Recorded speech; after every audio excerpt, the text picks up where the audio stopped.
Would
be the one that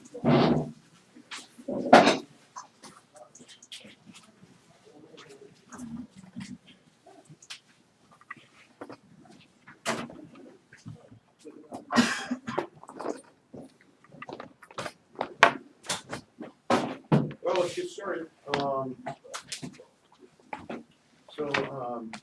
Some of you, we've got some of you are in the class that I have on Monday before noon. I'll be dragging those to a little presentation.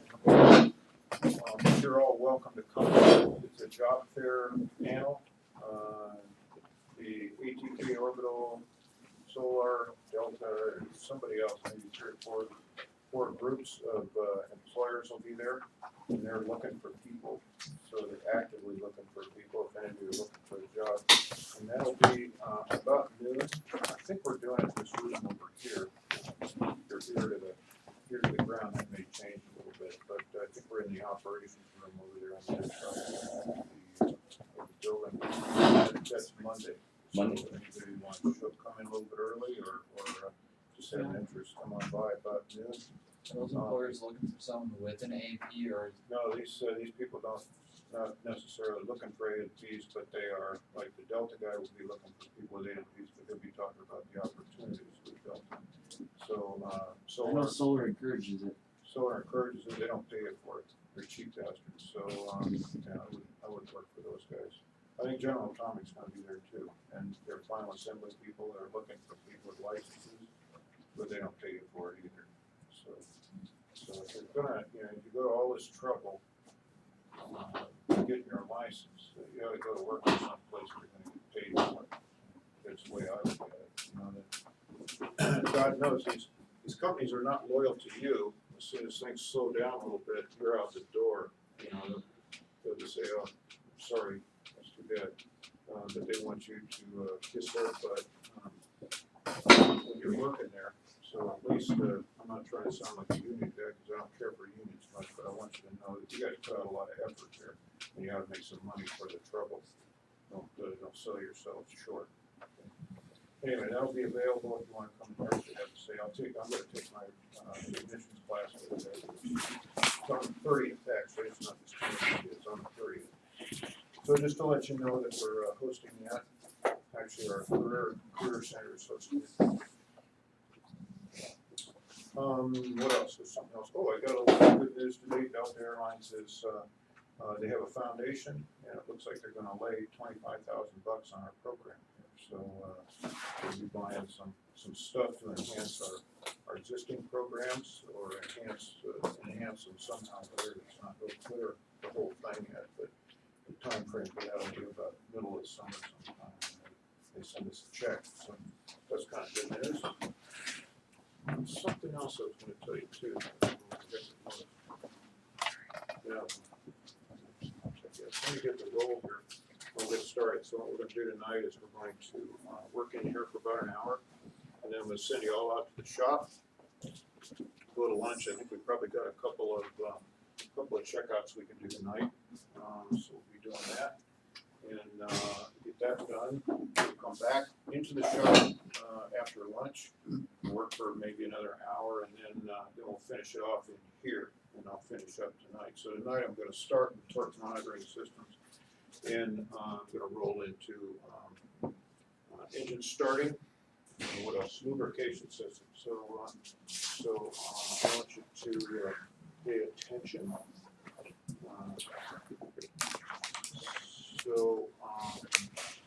Glenn,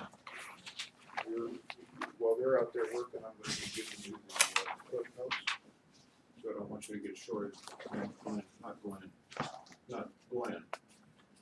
What the hell's your first name? Me? Yeah. Anthony. Anthony. Close. Close. Glenn and Anthony, yeah, hell, it's all the same. So Anthony, I'm gonna have you in here. I'll keep you in here because I don't want you to get shorted. So, we'll take care of that, this evening while you're out there fooling around. We're gonna run the engine tonight. Who hasn't run the engine? I'm thinking there's one group left. Just a few people. Okay, see you guys. Okay, so we're just about out of fuel, so it'll work out perfect. There'll be plenty of fuel for you. Anybody else wanna run the engine again? Anybody? Anybody? Nobody? Yeah, it's kind of not bad. And this is fun to run, but makes noise, blows a lot of air.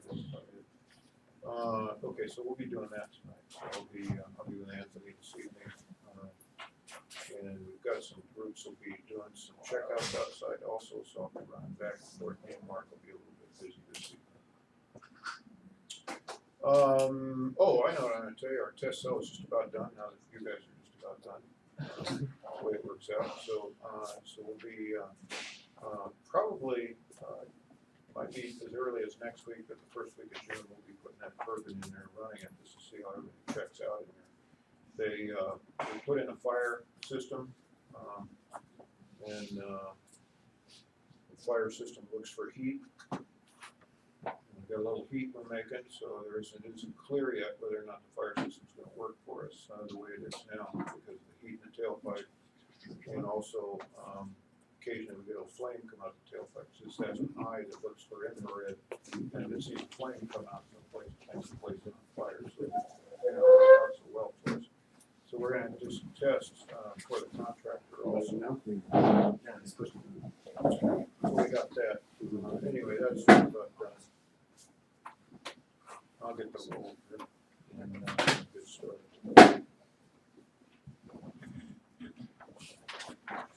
What else I wanted to tell you? We're gonna have a test next week. That was the other thing I was gonna tell you. We should have a test next week. You can forget about that. You can forget about that. I don't Well, I know. probably will until Wednesday night. Because I have some tests. I have 4 or 5 different tests. I'll just whip something up for you. So is that I want to make sure you get your money's worth.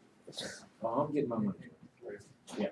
is that our last regular exam? Then we have a final after that. Or we Yeah. have one more? Yeah, see one more test next week and then the final exam. after this. So let's see here. Bruce is here, Rivera is here, Marler is here, Juan is here, who else here, Turbines here, Jones, I think that's something.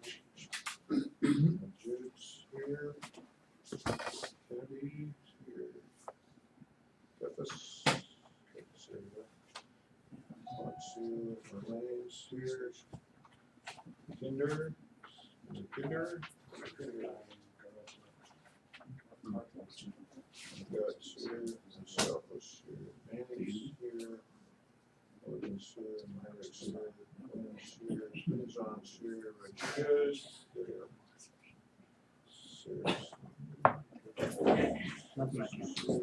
Laura.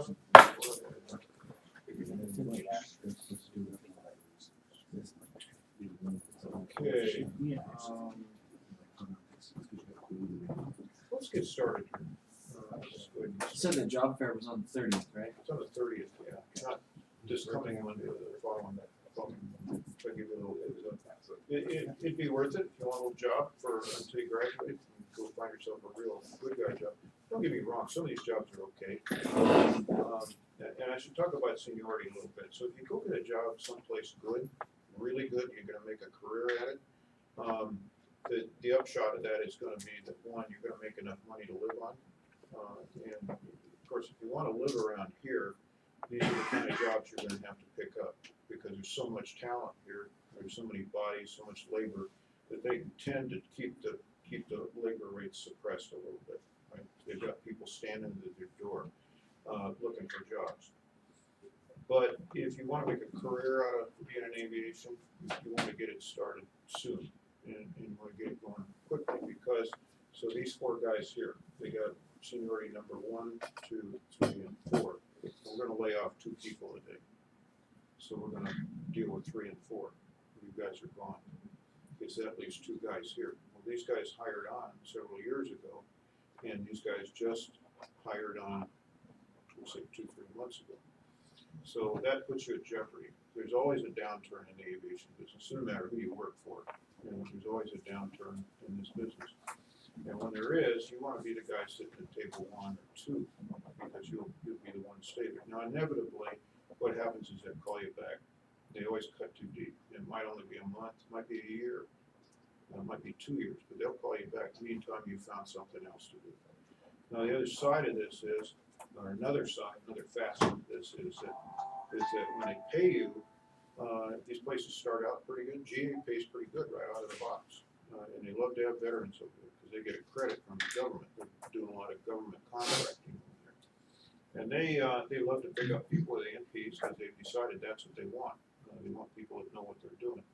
The people that are there get paid, that with no AMPs get paid the same as the people with the AMP licenses. There's no premium, right? Yeah, good. What? Yeah, that's what I said when I found out, right? So, so you don't get anything extra for it, for having that extra knowledge. But they do have great benefits. Great benefits, good healthcare plans, medical plan. They got a gym over there, and they employ a lot of people. There's no doubt about it. But they top out about $45 an hour. Well, that's pretty good money. And, you know, if you have a partner and you two are doing pretty good, you and your partner are slamming home 85, 90,000 a year between the two of you. Okay, you're going to be able to afford to live around here. Not opulently, but you'll be able to afford to live around here. And that's as high as it goes. You don't go any higher than that. So you work for a big major air carrier, you're going to be knocking down almost 60 an hour after you're there 8 years at the top of the scale. By the time you folks get to the top of the scale, it'll probably be closer to $85 an hour, or 65 or 70 bucks an hour.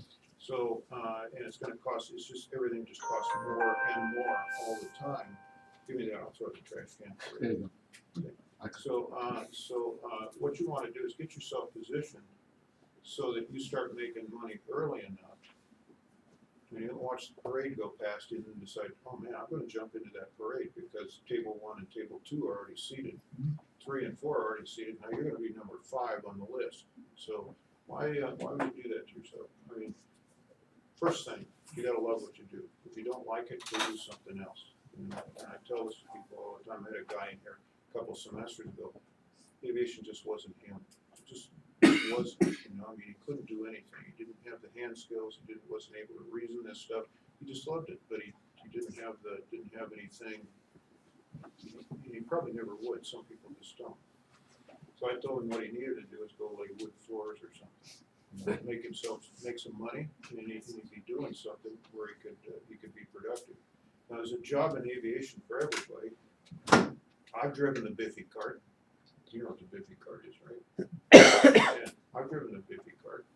That's the thing that unloads the labs on the airplane. Right?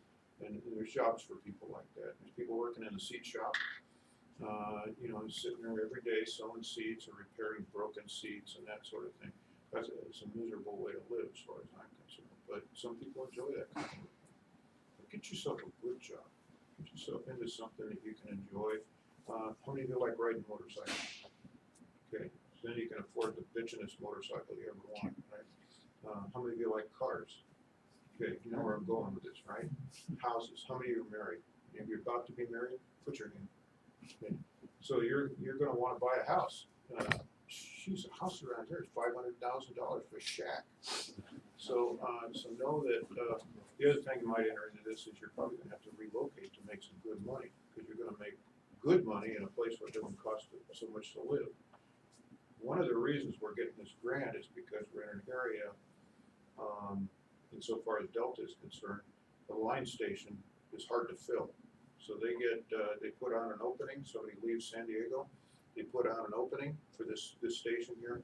God, they get 500 people wanna come in here until they find out what it costs to live here. So they're coming out of Kansas City or Minneapolis or Orlando or someplace like that, and they find out it costs them 50% more to live here. Never mind, I don't want the job. So that's why he goes to the street. So know that there's a lot of compelling reasons why you want to get your career started. Step out there, just step out on that limb. Don't take the saw with you. Just take it, step out on the limb, and get yourself a job. And you might not like it, but God knows this business is so hot right now. If you don't like it here, you can find another job doing something else. There's no reason for anybody to be unemployed in this atmosphere, right? And I think you all are smart enough to be able to get one of those good jobs. I mean, I don't want to sell you short. I love working on little airplanes. God bless you. I did it for years and years and years, and I loved it. I still love it. But I never had the hottest motorcycle, the coolest car, and all that stuff because I just worked on. I'm kind of a work freak. I like to work all the time. So that kind of made up for it. But most people have to have a life too, besides their work life. And if you don't have a good work life, have a good life outside of your work life, this is something I was talking to Dana about the other day. I said, aviation people have like the worst lives in the world, personal lives, because their kids are all a bunch of cons. Their wives hate them, or they're out cheating on them, or something, because the old man ain't around. He's too much having too much fun at the airline. So know that that's a big deal in this business too. Funny, I was talking to a nurse today. She says, the nurses are the same way. They have awful personal lives. It's because they love doing what they do. So you got some choices to make for yourself. I hope you do well with them. I can't tell you how to make those choices for you. We had a guy in here one time that wanted to just go to a little airport, start his own business, just work on little airplanes, move his family with him. He's in Montana. He's just happy as a clam, and that works for him. And he makes enough money to live on, but it's inexpensive to live here. So think about those things. It's time you start thinking about it. God knows, high school was last year. Now you're adults.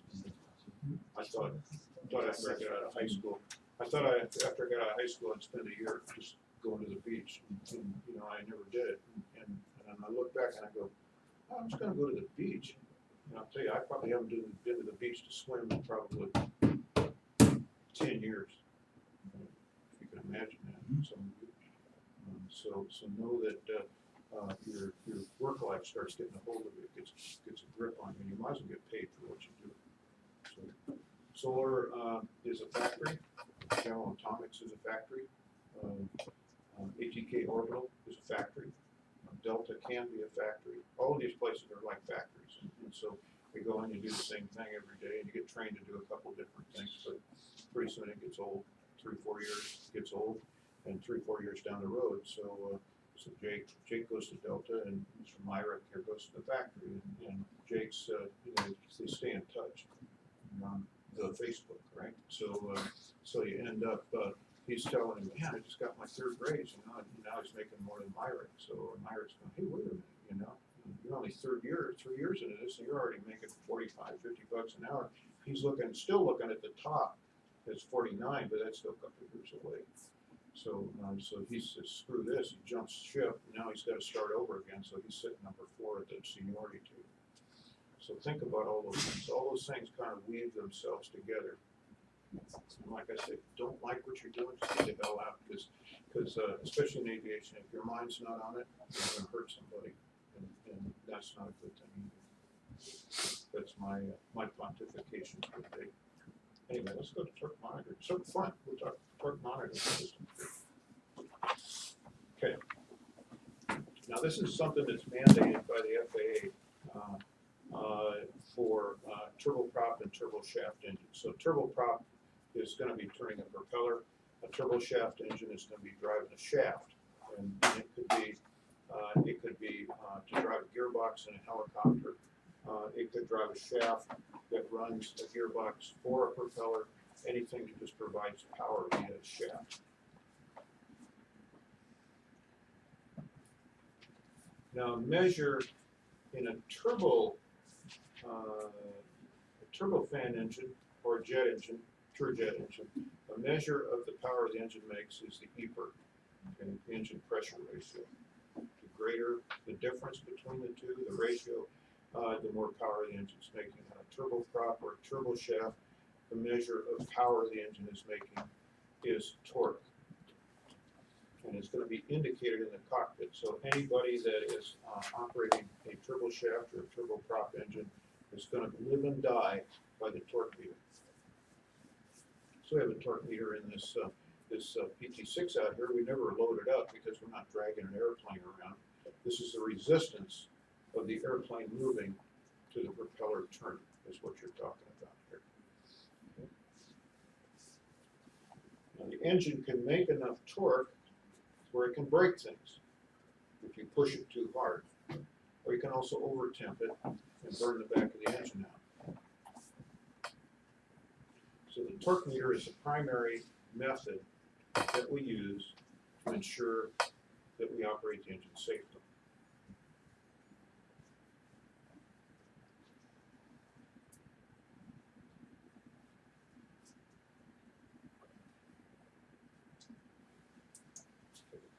Now, it's going to receive an input from a torque sensing system. I'm going to show you how that works. There's three different types.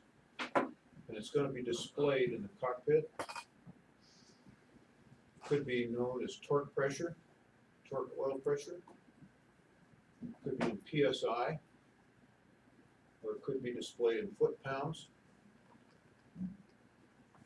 It could be displayed as in torque in percent. And the gauge will say torque right on it.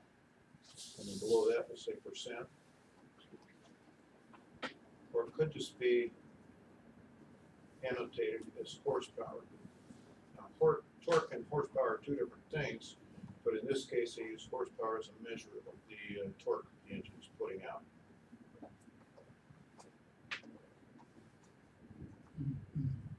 So once again, the pilots live and die by these gauges. As an example, so I was riding with a friend in a helicopter, and he was setting some ski lift poles at Mammoth a couple of years ago, and these are for the chairlifts. And he picked this thing up at a lower elevation near town, city of Mammoth or the town of Mammoth. Pick them up in the field out there, and then carry them up onto the mountain. As the altitude increased, what would happen to the torque, or what would have to happen to the torque to maintain a climb and a hover on this aircraft to set the pole in place? Increase. It would have to increase, right? Because now the air is thinner at a higher elevation. It's about 1,000 feet higher from town where we're setting these. And also when the aircraft, the helicopter goes to hover, it takes more horsepower to keep it in hover. When it's flying along horizontally, there's more lift generated off the rotor blades. When the thing is sitting stationary, every part of that circle has to generate lift, and it has to be generated from the helicopter. When it's moving forward, you're generating lift off the aircraft moving through the air and the rotation of the helicopter, so you get a little bit of help there. So he was constantly watching the torque meter to make sure that he didn't exceed the torque rating for the engine. And what he found was that when the torque started climbing, or what I found was when the torque really started to climb, the temperature in the engine started to climb.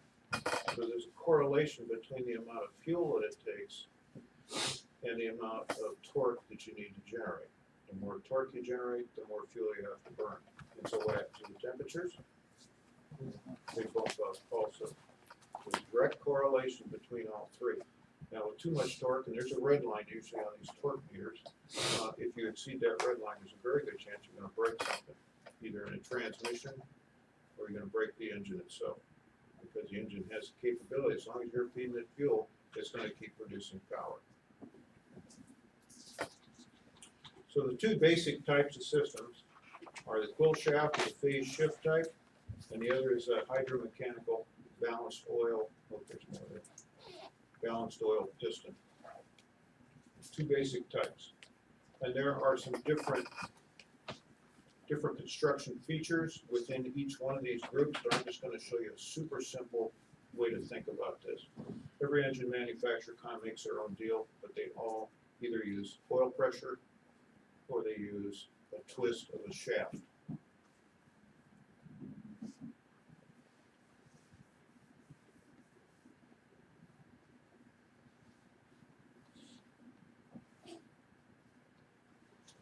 The two basic types here. Joe, get that? Do you have time?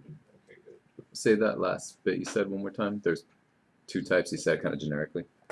Yeah, these are generic, and so, look at that. I mean, it wasn't on the PowerPoint. Yeah. It just So says there's, on it. these are the two generic types here, and every manufacturer kind of builds them differently, but they're either gonna use oil pressure, or they're gonna use a twisted shaft type Oh. of torque here. Yeah. Okay. You'll see how that goes here in just a second. Okay, so I talked about a Hall effect. Didn't I talk about that in here the other day? A Hall effect, I kind of get my prop splice and my turbine splice mixed up. Hall effect sensor. I talked about that. I might have talked about cargo doors. When they close a cargo door, it senses a switch next to it. The burglar alarm here, a switch on the door. It doesn't arm until the switch is adjacent to the door switch. That sort of thing. So what we're going to do is we're going to use a flexible inner shaft and an outer what we call a reference shaft. It's a tube. They're going to rotate together, but they're only connected together at one end. So the inner shaft and the outer shaft are connected together at one end only.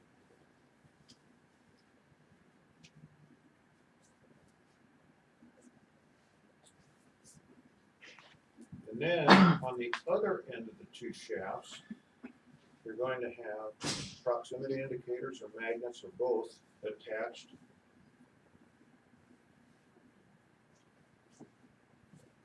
I'll show you a little picture here. I've got a little line drawing for you, which will make more sense.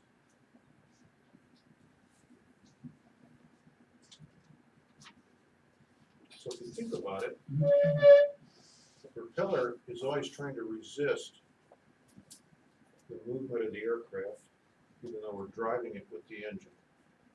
Does that sound plausible? So the prop is always fighting or struggling against the weight of the airplane, pulling it along. Now you'd think at some point there would be a balance, and if that was the case, you wouldn't have to ever burn any fuel. But you'd have to burn fuel to keep that prop turning, and a prop does have some resistance from the air and also the weight of the airplane. So there's always going to be a twist in the shaft. Twist in the shaft that is connected to the propeller. So what we've got here, got low torque settings. This is the one that's either going to go to the gearbox or the propeller. And as it resists, or maybe you push the nose over on the airplane, and now the prop is now being driven by the airplane, this shaft here is going to turn. They're both connected together at that end down there, and this end here, but it's free to turn here. This shaft here is flexible and will twist. And because it twists, and these sensors are applied directly across from each other when there is no load on the engine, these things are going to move this way or they're going to move that way relative to the reference shaft, and that's the outside one here. So they're both going to be turning, but the reference shaft is going to be turning at the speed of the transmission or the output shaft on the engine. This one here is going to be connected to the transmission or the propeller. So the propeller is being overrun. It may move this way at a low torque.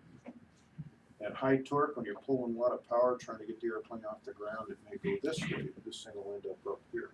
So this is a high torque position here.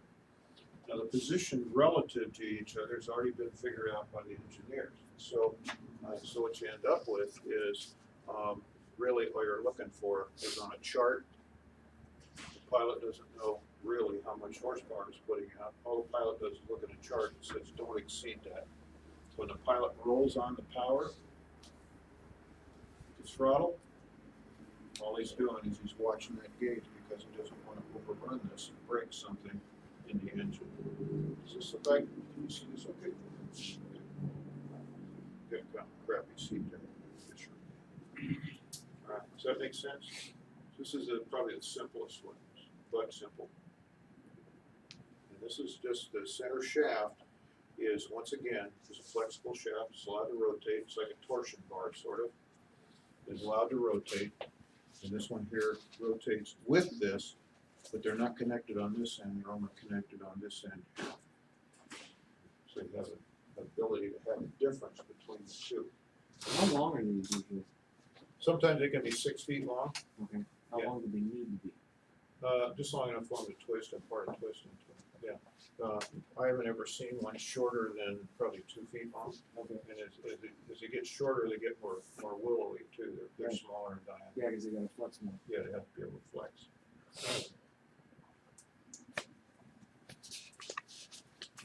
Okay, so the second type is going to use oil. And what it's doing is it's taking a oil that's being displaced. It uses a little piston. It uses a line. It can be a line directly to the gauge, but most of them have a transducer. And as the oil is displaced, it's reading oil pressure, is what it's really reading. So this would be like a governor in reverse. Governor in reverse, no, not so much. No. No, this is because of what, Because it's a balanced oil pressure, right? yeah, it's gonna be balanced oil pressure. What's gonna happen is there's two plates that fit together, and as the plates ride up on each other, they kind of spread apart slightly. There's a ball and a ramp between each one of them. And as they spread apart, or as they twist, and this will be in the transmission of the engine, or the transmission gearbox, the transmission and the propeller. What happens is two plates fit together, there's a ball between them on a ramp, and as they twist, due to the torque, they ride apart from one another. Mm-hmm. And when they ride apart, there's a piston that senses that spread between the two, and as it senses that spread, it pushes a piston, displaces some oil, and then that oil is read off the transducer anymore as electricity to run the system. All right, so the engine's trying to accelerate, the output load is trying to decelerate, and then that gear set actually twists slightly. And that's because it's resisting the torque loads. And when it displaces or twists, it pushes on a piston. I got a little picture here to show you. I think I got a picture.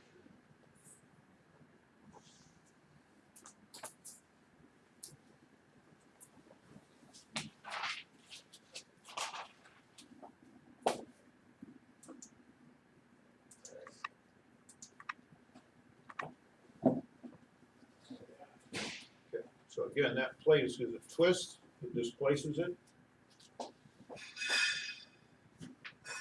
We're going to measure that displacement using a couple of hydraulic pistons, it's oil.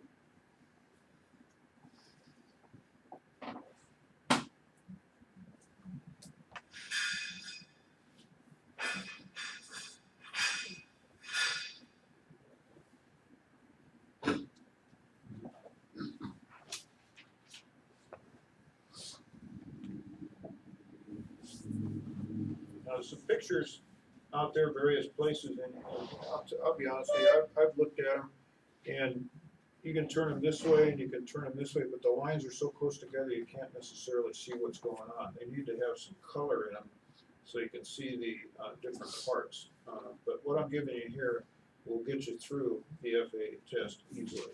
Okay?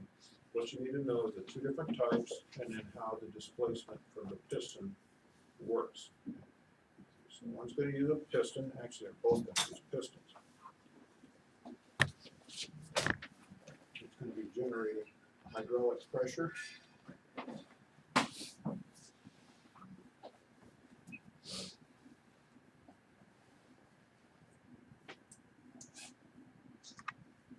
The ball detents also use a piston. This is a different style of two plates operating together.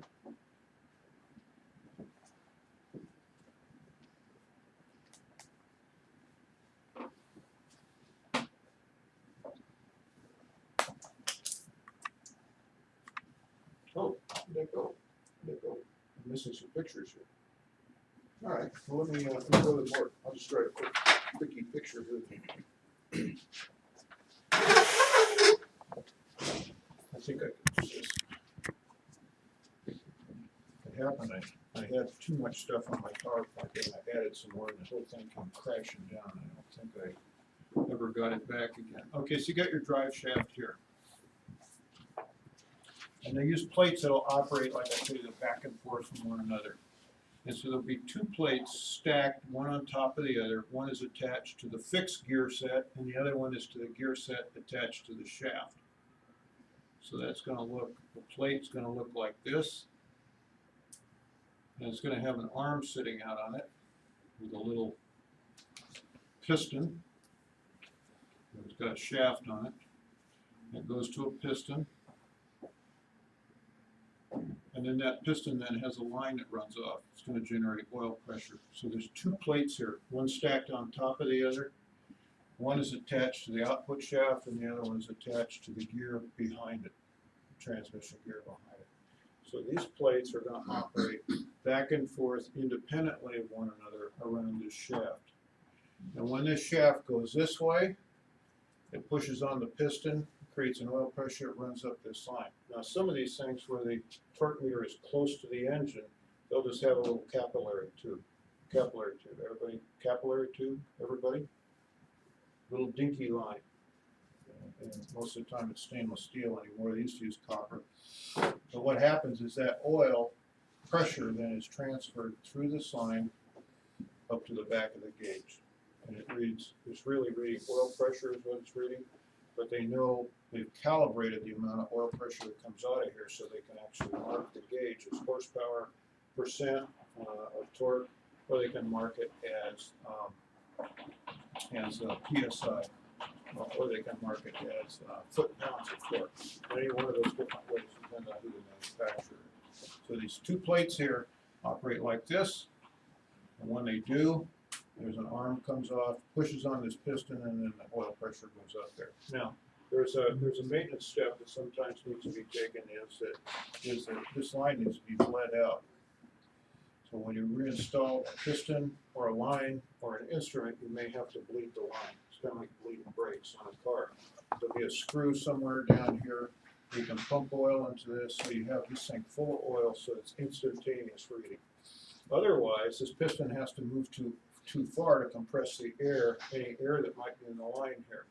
And when you get a false and erroneous pressure reading. So know that you might get mixed up with one of those depending on the age of the equipment. Now if you take and turn this thing 90 degrees, what you're going to end up with is two plates. This is the ball detent type. One is going to be on the fixed gear. Oops, too big. And one is going to be on the output shaft. So the output shaft is going to go off this way. There's going to be some splines on the end of it. Sticks into a gearbox. But this is all going to be welded together here. It's going to be attached to this plate or bolted onto that plate. Now what happens is, in this case, is if you look at the back side of this thing, it's kind of a round disc. Maybe not so good one. Get rid of that. They'll just get confusing. This one's going to be on the fixed gear. This one's going to be on the spinning gear. There's going to be a ball in there. Now this is with the plates pushed as far apart as they can get, this position here. If you look at the face of this plate here, you're going to find there's a little track. And it's going to be deeper here than it is here. So it's going to be really shallow here and pretty deep here. So between the two plates, this ball is going to disappear between the two plates when there's no torque on it. The plates will come together. There's going to be several balls, several of these around there. This is going to be the deep part. Be another one over here. deep part. Be another one over here, and this is gonna be the deep part. Now what happens is these two slide past each other, they twist back and forth. The plates are pushed apart because the balls, it rolls on the balls. Now they can't get apart, they can't escape, go anyplace, but these two plates will actually physically separate. And when they separate, that's when you have the little piston here. And then you have the line that goes off this way. So what you're doing is you're still generating a hydraulic pressure between the time those two plates are spreading apart. As a plate spread, pushes oil pressure, and the gauge deflects. Now they can also use hang on a sec. You can also use a transducer. So you have a pressure line, goes out to electric switch. Then you got two contacts on it, and the two wires go off to the gauge then. Now it's easier to route that through the airframe than it is a capillary tube, especially if there's some distance away. So is there any other, so that would be on the main shaft connecting the gearbox Yeah. to the engine, The engine to the transmission. right, the transmission, and there's no other coupling in between those other than the balls? No, well, there is. There's a shaft in here that's a pilot shaft that keeps that thing from getting loose, because these two have to turn together. But there's a, like I said, there's a pilot shaft in there that makes sure this stays true to this one here. Right, Yeah. But they move independently. But they move independently of one Right. another. Yeah, and then with the previous type, this one. yeah, the ball or the piston type, how is that whole unit moving? I'm not quite understanding. Oh, I see what you're saying. The whole thing is spinning is what's going on. This Yeah. is attached to the plate, this is attached to, actually, this is attached to the plate behind here on the backside. Okay, so they move together. But when the torque increases, the shaft's gonna be attached on just one of these plates here, like this. Right. So it's gonna move like this. So one's gonna use balls to separate these or spread them apart. And one's gonna use just a deflection between the two so that they relative to one another. It's kinda like the shaft deal, relative to one another. The difference is what it's gonna be measured. And then where does it allow slip, because the whole thing's spinning, Whole thing's spinning, yeah. Yeah. where, What's gonna happen is the shaft that's coming out driving the prop is always gonna try to overrun it or it's gonna try to underrun it. right, I understand the mechanism, but how, where is so the piston's mounted on the actual plate, On one plate, yeah. how does the piston spin around? Is it mounted on the plate, or does it just have something that rides on the plate to push on the piston? Well, there's this arm that sticks out here is gonna push on the piston, but these two are mounted together, because you've gotta have, it's gotta move with the whole plate, right? So these two are gonna be mounted together on the plate, and then it's gonna transmit, it kinda makes it, it's kinda, yeah, you're right, it's so funny, because otherwise you wouldn't be able to use the capillary tube and get all twisted up around the. Are those the both shaft. the same ones that you're talking about there? No, no, Picture? no, this one here goes this way. Yeah. This one goes this way, but it also goes this way, Because those are ramps. little The ramps. little- I Yeah, imagine there's exactly. springs involved too to keep those things Yeah, together. there's alignment springs and pins and all that stuff, yeah. So it's like a clutch assembly. A little bit like a clutch, yeah, a little bit like a clutch. Okay. Yeah, exactly right. So that's what transmits the That's what's gonna motion. transmit the motion. Okay. So basically, it is those balls that transmit the motion. These balls here? Yeah. Yeah, well, they're gonna transmit the motion across as they're displaced, this thing is driven apart. Right, but it's the springs that are going to keep them from deflecting. It's gonna push it back, yeah, that's Right. gonna be the return side on it, yeah. Okay. So both of those are gonna use, pistons, they're still oil to operate. And then you got the other one, the shaft, which is nothing more than the deflection between the two. It measures basically the magnetism between the pickups. Wish I had my pictures to make it a little easier to see. So we still got a little bit of time here. Let's do engine starting while we're on the topic. Before we go out to shop.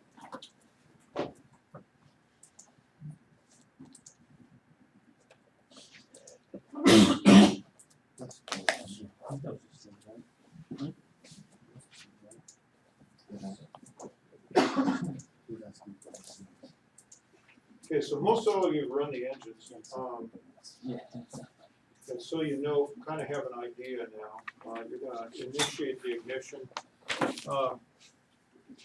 probably about 15%, somewhere in that range, even as low as 8%. But you have to have enough air moving through the engine before you can add fuel to it.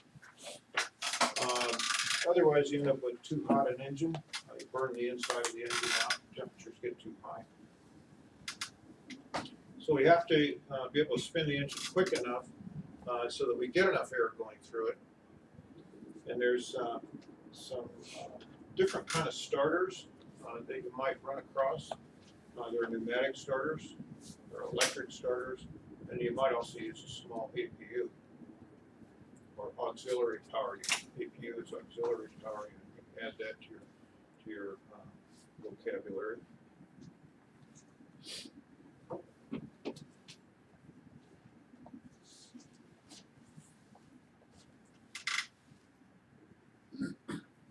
The braking cycle, I'm assuming that's the combustion process.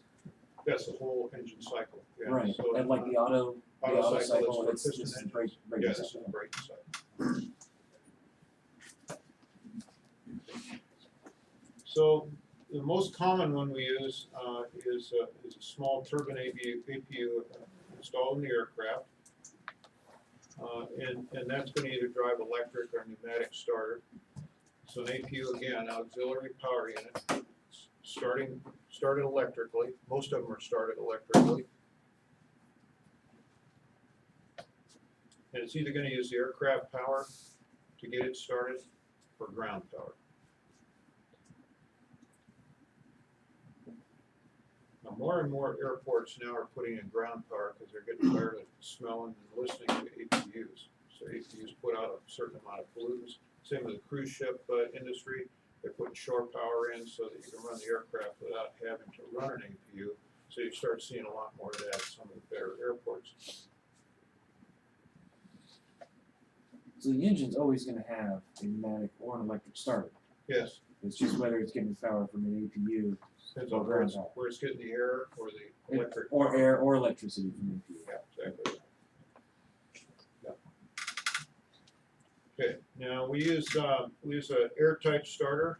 We can use air coming from a source on the ground, external to the ship. And that's called an air impingement starter. So what happens is the air hits the blades. It's kind of like an air motor that you drill holes with.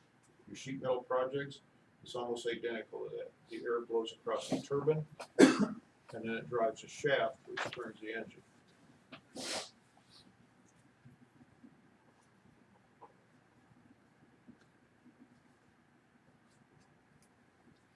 Now this air is not very high pressure, but it's a lot of volume.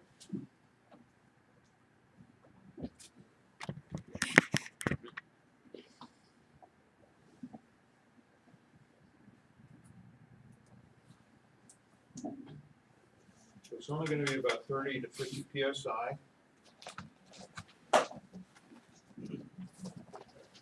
It's going to get its air from a giant air compressor, normally on wheels. Sometimes they're mounted stationary at the gate. They're called huffer carts.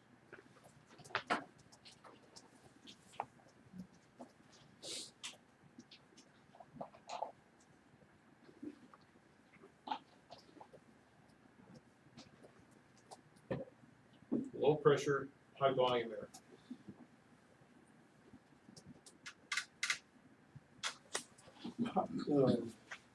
High volume hose, does that mean that's, It's a big air hose. yeah, so spin more, right? Yeah, you want to run a lot of air through this air motor. Yeah.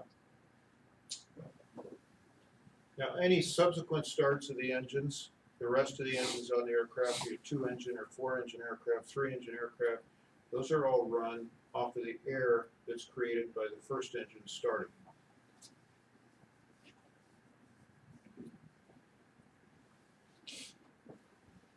So that's bleed air. Yeah, we'll be using the bleed air off the engines.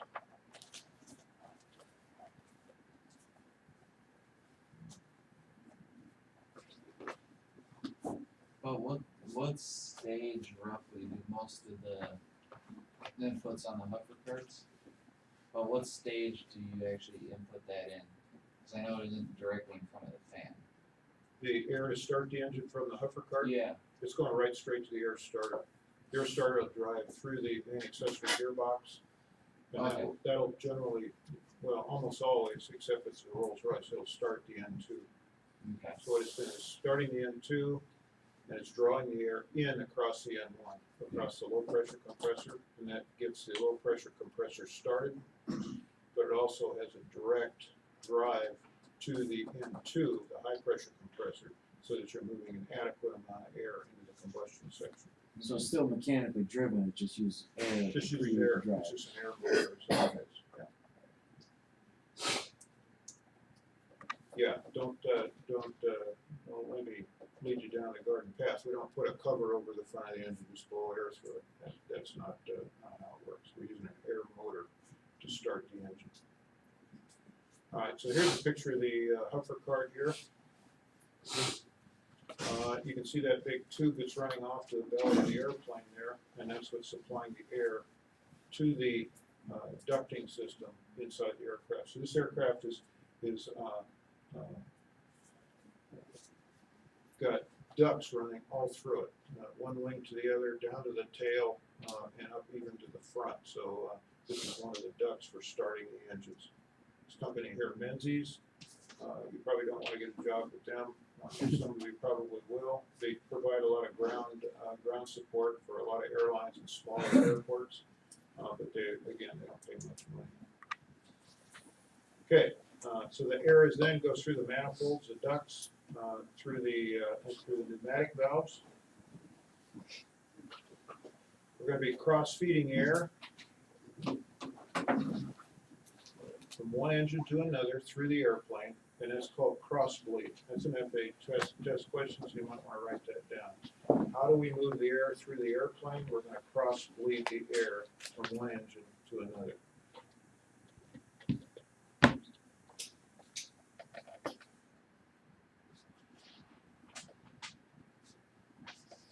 We're taking bleed air, which is usually about 8-stage air,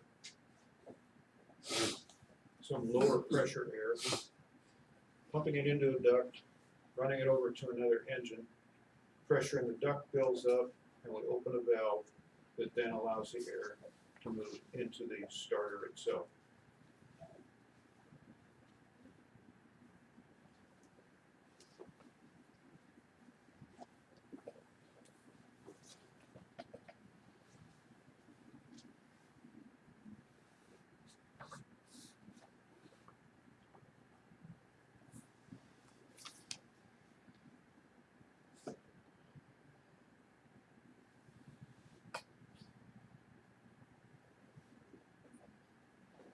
So you've got a small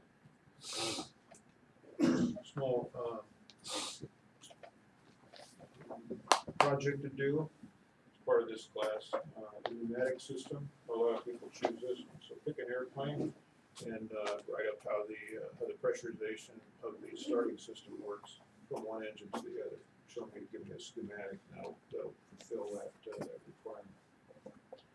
Is it just a schematic you want, or do you want A actual? little explanation. Okay. Yeah. So here's American. They use a generator set.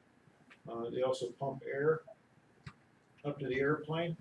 And one is stationary units just attached to the ground. Most of these big airports they've been at for years and years. But now the airports are starting to come up with power right out of the ground that come from another power station for the aircraft. That keeps the airplane cool on hot days and warm on cold days without running an APU. So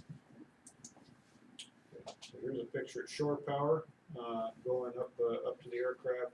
This power just coming right out of the ground, runs right behind the nose gear there, and then up into the aircraft itself. Supplies all the power for the aircraft when it's sitting there dead in the water. There's APUs that are available for use. They come in all different sizes.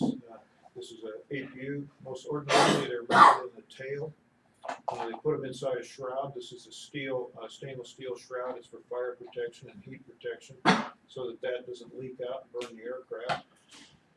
They draw their air in the back and they pump air. You can see the big air duct going forward there, and that's used to drive several of the pneumatic devices inside the aircraft. They also provide electrical power and hydraulic power. Okay, the APU running, it's going to start the main engines. You can do it pneumatically, you can do it electrically, or hydraulically.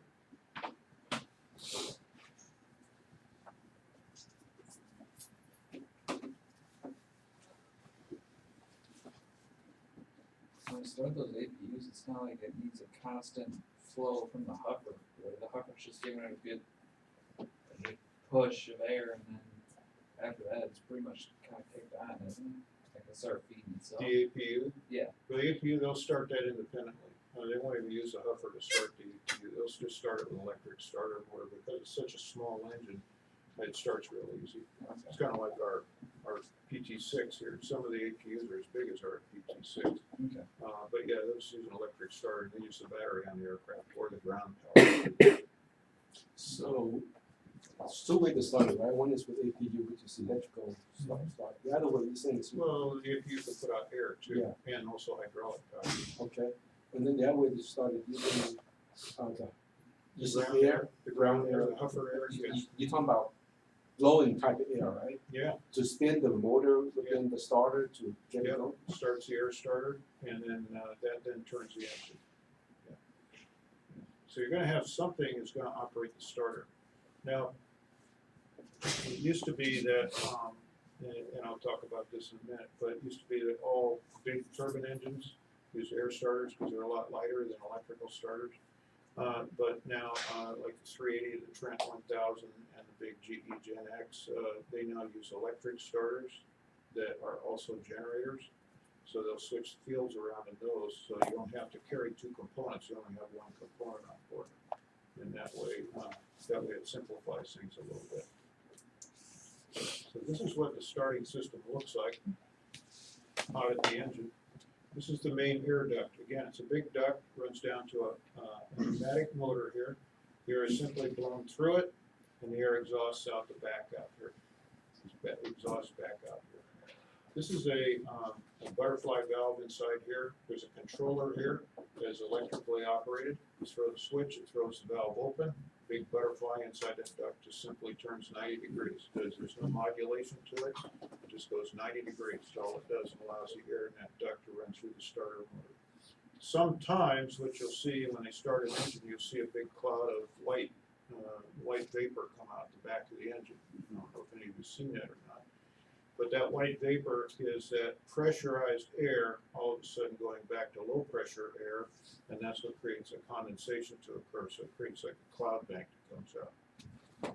It's not smoke ordinarily. These things have quite a bit of engine oil in them. You service these with engine oil for lubrication because there's a lot of gears in here, and the gears need to be lubricated, otherwise they burn up. A lot of pressure on these things against each of the gears. Not so much from the air pressure because the speed they're turning. These things turn about 30,000 RPM, but their speed reduced down so that they will turn. You can see this is attached to the main accessory gearbox, and so they will only turn about 500 RPM to the gearbox. So they are reduced way down. And when you do that, you take that RPM and turn it into a lower RPM, you're gaining a lot of torque. So they really twist the engine. There's also a clutch in there, so that it doesn't twist the shaft off should the engine be bogged down or tight for some reason. It allows the starter to slip slightly. So you're stepping it down from the 20,000 RPM, like 500, and then stepping that 500 back up to spin the N2. Well, it won't go back up higher than that. There is a small increase in the RPM to the N2, but the N2 won't be turning very fast. Not at those kind of speeds, not at 10 or 15% RPM. It's only when you start pushing it up about 80% is when they really start cooking. Okay, so here's another engine here. This is a Rolls-Royce RB211. The starter down here in the corner. It's a pneumatic starter. They have sight gauges on, which is what this is down here. That sight glass tells you the level of oil, service oil in the starter. That's one of the things you can check in as a maintainer. They have quick, what they call quad coupling rings, QAD rings on them, quick disconnect rings. You simply remove one screw, give it a quarter turn, and this whole thing comes right off. It comes off fairly easily most of the time. And then the duct is attached down here. This duct comes from the other side of the engine, in this case, down off of the pylon into the back of the starter. In this case, the exhaust from the starter is coming out, this area, this black area right here, is all vent. And so you're blowing the air across the turbine, which is inside here, and then overboard through the vent. It's pretty simple system, and the simplicity of it is why they use pneumatic starters on most of these things. So, basic starting on a turbine engine. Talk about that. Doesn't matter what size it is. Most of them are pretty close to the same. It's going to include just a pre-warm igniter, and that igniter should make a snapping sound that you'll be able to hear unless you're using glow plugs. And turn the engine to about 8 or 10%. With the igniter on, no fuel. Once the engine accelerates to 10, 12, 15%, then you add the fuel. And you're going to listen, but still holding the starter on, you're going to listen for the engine to accelerate. Now, some of these big engines, you won't be able to listen for them to accelerate because you're too far away or you're closed in a cabin somewhere. So you're going to be watching a tachometer. And you'll see it move up to about 40 to 50%. So then you're going to turn off the starter, leave the fuel and the ignition on, and let the engine stabilize. Once it stabilizes, you can turn off the ignition. Now, if you have a hung or a hot start, hung start. Mr. Did McKinder ever show up? Oh, there you are. Okay, good. All right. For being late, I got a question for you. So if the engine is hung start, what does that mean? I'll mark it down here while you're thinking about that.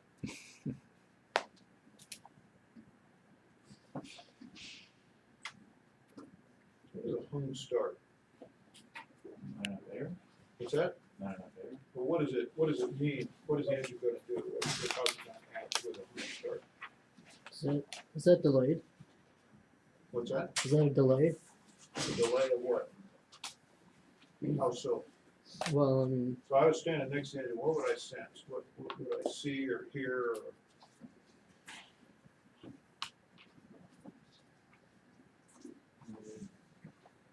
that would be the delay of the turbines turning, or what?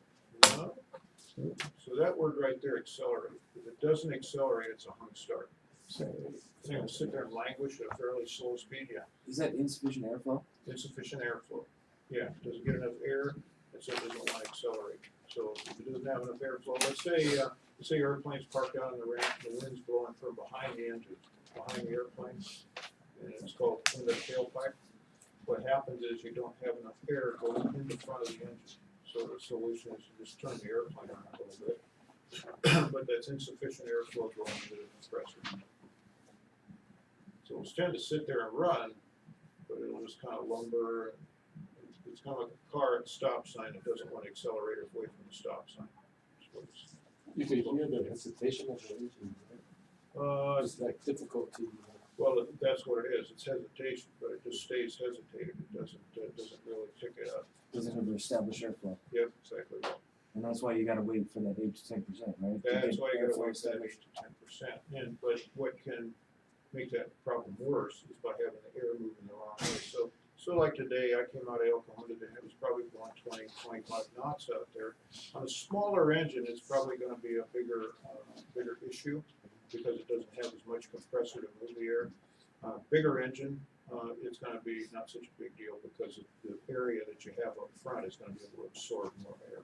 But smaller engines certainly can be a problem. Yeah. You shut the fuel off, but you keep the starter turning. If you have a hung start Yeah. or hot start, Yeah, and why would You you want- do that? keep the air going through there to cool it Keep air down. going through it? Yeah. And why would you just keep running the engine, or why would you keep cranking the engine? Burn up fuel. Just blow the fuel out of it, yeah. yeah, You're gonna- cool it. Presumably Cool you it down. make another start, but you wanna blow the fuel down. So you got to switch the starter to just the starter, not the Just to igniters. start. Just to start, take the igniter away, and also, Okay. you have to take the fuel away from it. Yeah, Okay. because you don't want it to start at some intermediate point, Yeah. while you're trying to shut this thing down. Start it up, because what happens then is out the back comes this big firebolt. And fire and metal parts don't get along together so well. All right. Okay, that's a home start. Is there any damage to the engine when it runs out of fuel? No, it just stops. It just stops. It stops, yeah. If you're running it at a high rate of speed and it runs out of fuel, all of a sudden you've got a cold blast of air going through it. The compressor is still gonna, as long as the compressor's turning, it's still gonna heat that air and hold up the temperature a little bit. But let's say you're at altitude, you flamed out, and you push the nose over on it, and all of a sudden you got all that cold air blowing into the engine that's pretty hot already. Yeah, it can cause some problems. Things start warping and twisting and moving around in there. But what it'll do is it'll shorten the life of the engine. Right. This is the way it'll work out. They don't really say that it shortens the life of the engine, but that's what'll happen. Things will start cracking inside the engine.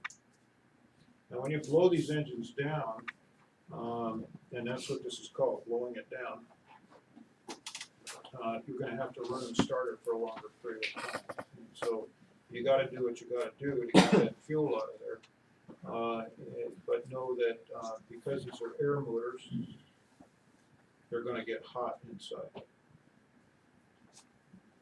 This slide, this is for hung start still. You're saying keep the starter running for like another minute The after. first line there. Yeah, first line or second. Okay. Line. Yeah. Okay. So it's gonna, the starter to pull the engine, pull all that momentum inside the engine, because you're overcoming all that weight and mass inside the engine. It takes a toll on the starter. So you have to know that even when you're lifting it up to 50% after you started the engine, using that starter to help draw some more air into it, it's going to take a toll on the starter too. So it's a little bit hard on the starters. But once the engine is accelerated, all you're doing is just kind of giving it a little bit of a lift.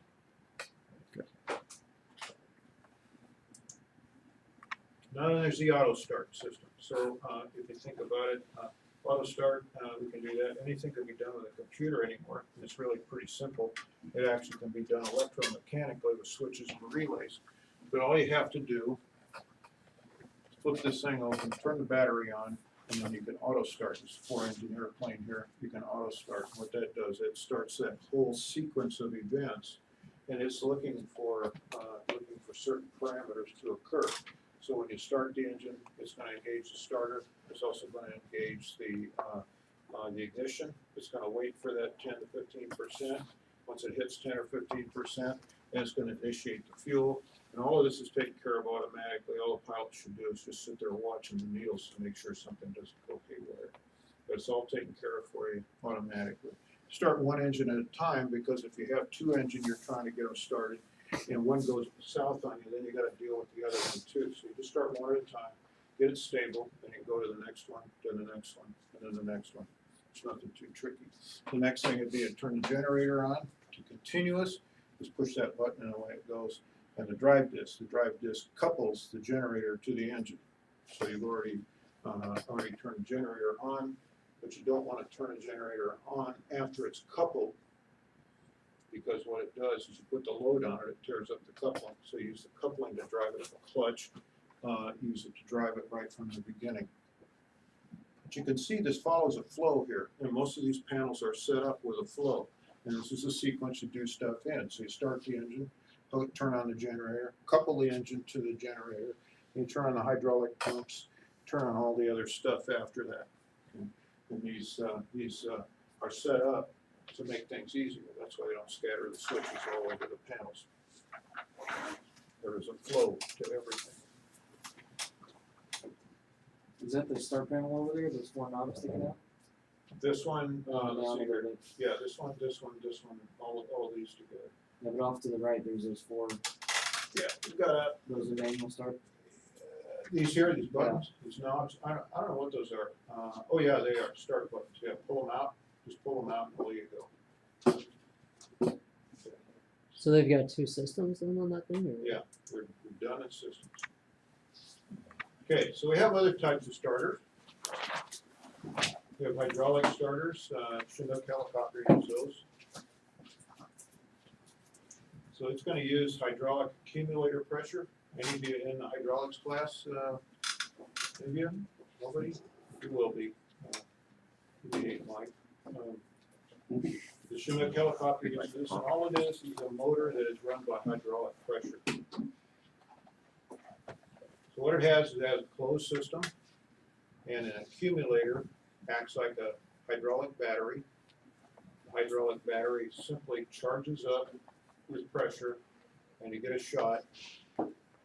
Turn that loose out of the accumulator. There's an onrush of fluid through this motor, this hydraulic motor, and it starts the APU. It's attached to the back of the APU. Hope it does. Now, it doesn't always start. It's no big deal. Remember, you haven't got an APU running to run the pump, right? You got a hand So pump. what do you do? Hand pump. Oh, you're in the Army? I used to. Oh, okay, yeah. How many pumps? You Quite a remember? few, probably like 60, 70 pumps at least. Yeah, I was thinking 149. At least. I think it was 149. Yeah, I was part of a few. It's It's been long. it's 1, 2, 3, it's double Oh, action. I was thinking one as in, Yeah, okay. So yeah, about this. okay, good. So you know about that. To recharge the accumulator? Yeah. So the APU doesn't always start. It always doesn't start at the worst time. You gotta go, or you got a problem going on somewhere around you, the APU doesn't want to start. So that's the only place you're gonna get any power from except the ship's batteries. And the ship's batteries are at the extreme end of the helicopter on one end, and the engine's on the other. So what happens is you end up with a lot of voltage drop across the end of that wire because of the distance. So you really like to start it on the APU. Once the APU powers the hydraulic starter motor, once the APU is started, it then drives a hydraulic motor on the engines to start the engine. So we're using a hydraulic motor on the engines. Hydraulics work really well as long as the APU is working.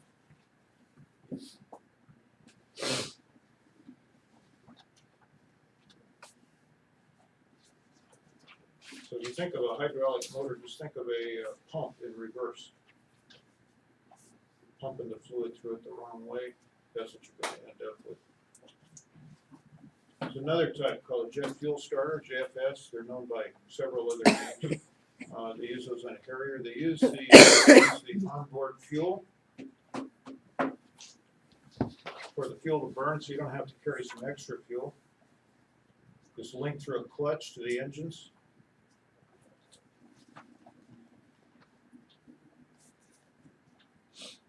And after the engines pick up speed, it overruns the clutch, and you can shut down the starter.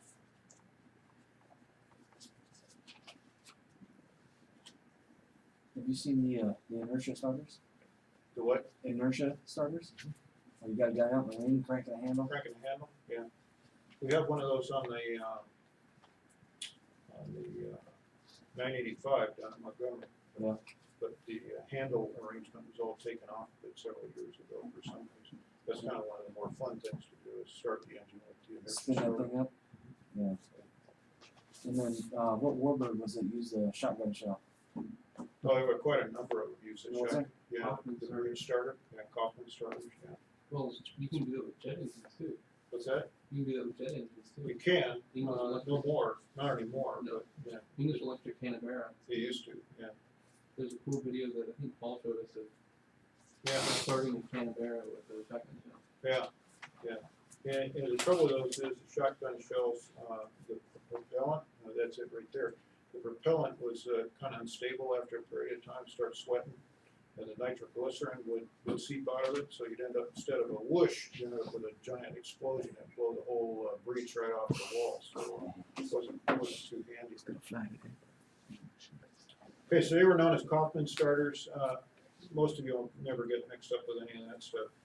Like I say, the fuel, it looked like a shotgun shell is what it did. Any familiar with It It was big, wasn't Some of them were big, yeah, they were like 6-gauge shells. Some of they come in all different sizes, but yeah, quite a lot of them are really big. They look more like a flare it? They have to be big because they're usually starting a radio, right? to generate enough gas. Oh, So this is something, this one's kind of in the sands of time category. Let me write this one down. Kind of interesting, but you don't see them around anymore. There's another one called an isopropyl nitrate starter. Now this one required another tank of a different kind of fuel on board the aircraft.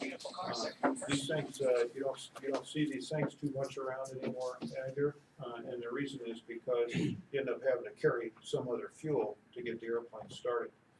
Okay, it was electrically ignited. It started a turbine and rotated the turbine with the high pressure combustion gases. So we're using gas again. Instead of air, we're using gas cast off from this combustion of the isopropyl nitrate. Don't see these around too much anymore either. that's basically an APU, right? Sort of, yeah. It's just a dedicated. Well, you're using the gases off of this thing once it starts, Yeah. and it's not air, it's just combustion gases. Yeah. So the APU doesn't use the combustion gases it uses in the airplane. Right. It pulls it off the compressor, right? Bleed air. Okay, so there's some aeronautical oddities out there, or what are aeronautical oddities now, but know that they're not so much around anymore. So the engine, electrical starters, like I was going to say, quite a lot of small engines use electrical starters because they're cheap and they're easy. And the other thing about electrical starter is most often they are also generators, so they're called starter generators. So that negates the need. You don't any longer have a need for a generator because everything, once the engine gets up, gets spooled up, gets running, it switches electrically. It overruns electrically the speed of the starter, and it switches over to a generator. Pretty simple. Works pretty good, saves a lot of weight, and it makes the engine compact, quite a bit more compact. Now again, the big turbofan engines, some of the new turbofan engines, the Gen X, General Electric, and the Rolls-Royce 1000 also use starter generators. The starter is an integral part of the generating unit. Now we're talking about a generator that's about this long and probably about this big around, and so it has the spunk to turn the N2 or the N3 depending on the engine. It has a spunk to turn that engine, but once the engine achieves speed, the starter disengages and now it turns into a generator. And all the pilot sees is it goes from bus voltage and it jumps to the generator voltage. There's a little flicker in the light sometimes, and that's all there is. It's just switching over from one to the other. From switching from battery power over to generator power. Pretty simple. It saves a lot of weight, less complication. Takes a lot of stuff off the side of the engine. Lights the whole airplane up. I read somewhere it said it lightens the engine about 250 pounds. Just doing that. So 250 pounds is a lot over a year, just in fuel. So that's what you need to know about that. Some of my pictures have disappeared here, I can see, but I had to build that up again. Okay, so what we're going to do is the group that needs to run the engine is you guys. Why don't you go out and catch up with Mark? I think he's probably got that thing sitting out there. Everybody else, well, you guys too. You can wait 15 minutes, go take a little break, and then go on outside. The rest of you get your engines out, get your gear out, whatever you're working on. I'll be around to visit with you real quick. And Anthony, we'll get together in about a half an hour, and we'll get you up to speed on the lubrication system. Okay, good. So see the rest of you outside in about 15 minutes.